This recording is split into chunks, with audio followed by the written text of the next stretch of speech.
Después del análisis que le hemos presentado hoy, hay una pregunta de fondo. ¿Los fenómenos meteorológicos ya rebasaron a las autoridades? Le agradezco mucho al maestro Roberto Guadalupe Cañas, especialista en gestión integral de riesgo de desastres y protección civil, que nos acompaña hoy. ¿Cómo está, Roberto? Qué gusto saludarte.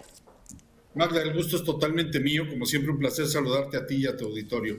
Estoy a tus órdenes. Pues ahí tenemos la pregunta de hoy. A ver, hemos visto ya distintos fenómenos naturales, tú y yo lo hemos comentado en algunas otras ocasiones, pero ya nos rebasaron a las autoridades todos estos fenómenos de los últimos meses. Hoy ya estamos acostumbrados a ello.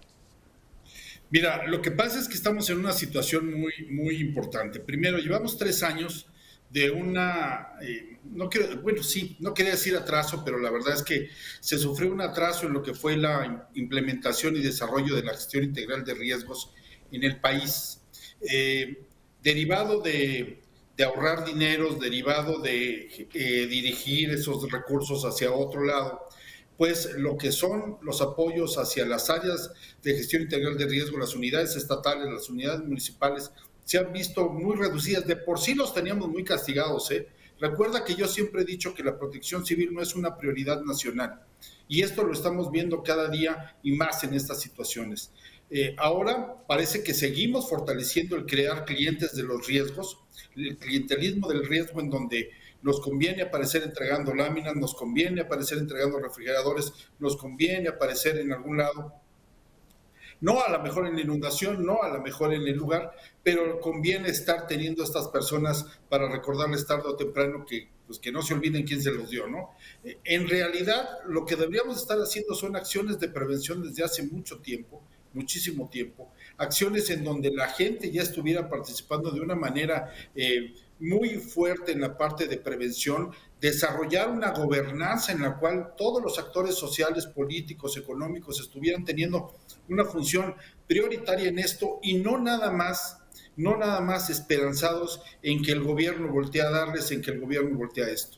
Las unidades estatales, las unidades municipales, que son las más castigadas en todo el país, muchas veces no tienen ni la capacidad para poder responder a un desastre o una emergencia de un tamaño importante. Perdóname, sí, a tus órdenes. Roberto, dime una cosa, porque en este sentido, ¿han cumplido realmente las autoridades y han apoyado a todas estas personas que se han visto damnificadas? Y te lo pregunto por una cosa, porque lo sabemos, decía recientemente la coordinadora de Protección Civil que ahora se estaba atendiendo mejor que nunca a las víctimas, pero volteamos y vemos todos estos reportes que nos han hecho ya nuestros compañeros en Mega Noticias a lo largo y ancho de la República Mexicana, y nos dicen, no, espérenme, es que en algunos lugares apenas está empezando a llegar el censo. Bueno, ni siquiera se tiene realmente cuantificado el nivel de las afectaciones. No, esto es algo muy importante. Anteriormente, en la entrevista en que estaba, se hablaba muy claro de cómo funcionaba el Fonden. Para que pudiesen solicitar los recursos los estados o el municipio, ya para esto había hecho una evaluación de qué daños tenía, una evaluación de las familias afectadas, y a partir de eso solicitaba la declaratoria de emergencia, y con eso se manejaban los recursos. Recuérdate que el Fonden era una parte del gobierno federal y una parte estatal, o sea, iban poniendo dinero los dos. Que tampoco vende el gobierno federal como que ellos eran los únicos que ponían ese dinero. Era una participación de ambas entidades en donde había ese flujo de dinero.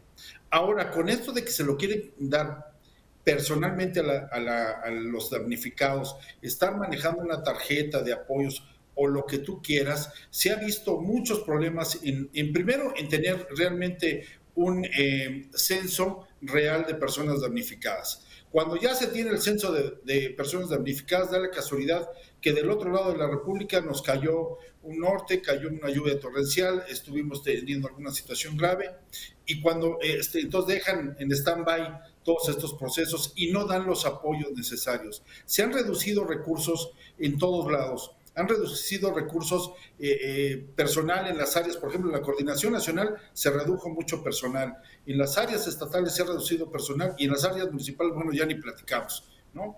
¿Qué conlleva esto? A dejar en indefensión a la ciudadanía, mi querida Magda.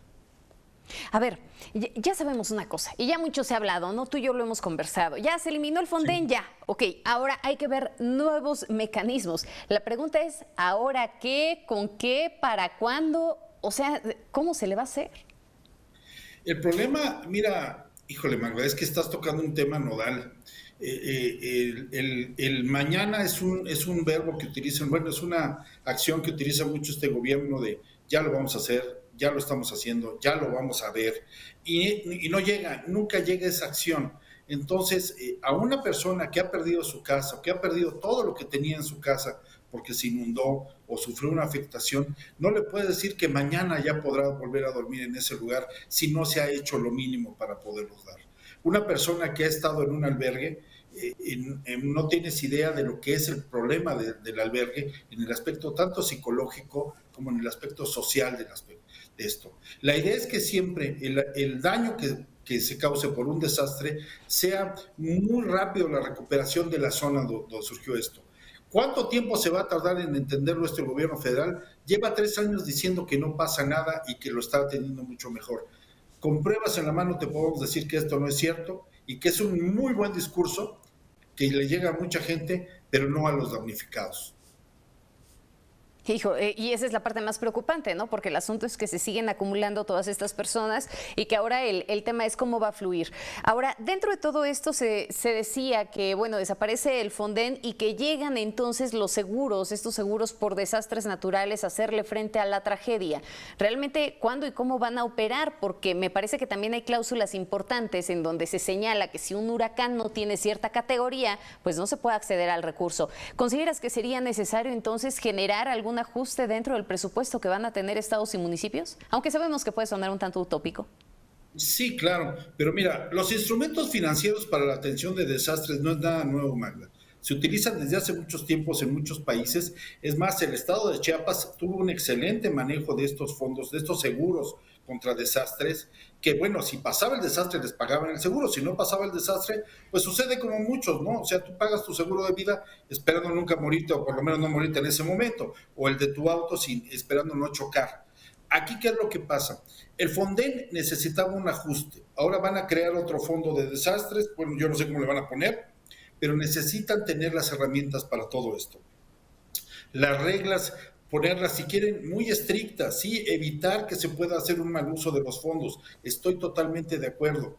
Pero están revisando tanto el queriendo cuidar este dinero para a quien se lo dan, pero no transparentan cómo lo están manejando ellos, ¿no? Yo quisiera ver cuánto realmente del dinero que se va a dar para el Fondo de Desastres, que aporte la Federación y que aporten los gobiernos estatales, como se venía haciendo, realmente se está aplicando hacia la atención de emergencias. Yo tengo mis serias dudas que todo esto se esté realizando y que parte de este dinero se esté haciendo para otra cosa, porque había una cantidad de dinero importante y ese dinero nos servía muchísimo para poder atender por lo menos de manera inicial a estos damnificados y poder estar haciendo acciones de prevención, que ya no existe el fondo o ya no existen los dineros que antes se tenían para poder tener acciones de prevención, Magda. Eso no lo han mencionado, ¿eh?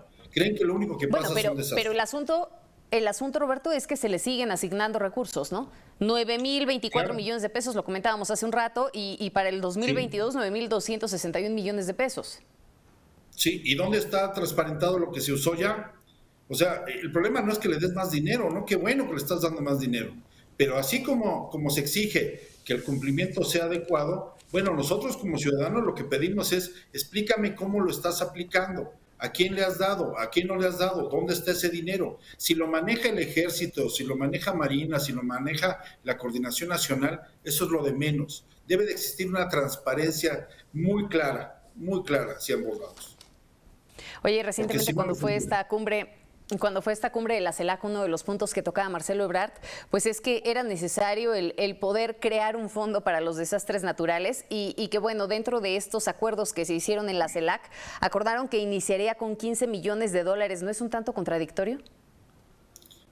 Ay, pues, ¿qué te puedo decir? Estamos viviendo llevamos 3 años viviendo de la contradicción, mi querida Magda. Y esto nos preocupa mucho a la gente que nos dedicamos a la protección civil, a la gestión integral de riesgo, que somos parte del Sistema Nacional de Protección Civil, porque vamos dando palos de ciego, caminando sin rumbo en muchas ocasiones y exclusivamente atendiendo la emergencia. Lo que hace 20 años se trató de corregir y se estaba haciendo, regresamos 20 años ahora en esta situación. Y finalizo con esto, Roberto, ¿hacia dónde vamos? Es una muy buena pregunta. Yo creo que, a como vemos, y perdón, es una opinión personal de Roberto Cañas, creo que seguiremos retrocediendo los próximos 3 años en la atención de emergencias, en la parte de la gestión integral de riesgo, ni hablarlo, porque no tienen intenciones de invertir en prevención, tienen intenciones en seguir creando clientes de los desastres, porque el cliente del desastre sí vota, ¿sí? La prevención no vende, si tú lo quieres ver así. Entonces, lo que está buscando este gobierno es implementar una política de tener cautivos a las personas y no una política de prevención, no una política de salvaguarda de los bienes de las personas, de todo esto, sino un aspecto político sobre la seguridad de las vidas. Qué forma tan cruel de mencionarla, pero muy probablemente tenga razón en este sentido, Roberto. El asunto es que estamos en una zona que por sus condiciones orográficas, que por su situación geográfica, para ponerlo en términos llanos, pues es sumamente vulnerable a distintos tipos de fenómenos, ¿no? Desde huracanes, terremotos, erupciones volcánicas, en fin, una situación que debería de voltearnos a ver esa parte de la prevención y no bien la atención ya en sí misma, la atención de la emergencia. Muchísimas gracias, Roberto. A tus órdenes, Magda, como siempre, un gusto saludarte. Que tengas una excelente tarde. Roberto Guadalupe Cañas, especialista en gestión integral de riesgos de desastres y protección civil. Vaya panorama complejo, sobre todo pues por estos últimos fenómenos que dejan afectaciones en la República Mexicana, que de nueva cuenta seguimos viendo esas historias de la gente que pues le está haciendo como puede, rascándose con sus propias uñas para poder reconstruir lo mucho que perdió.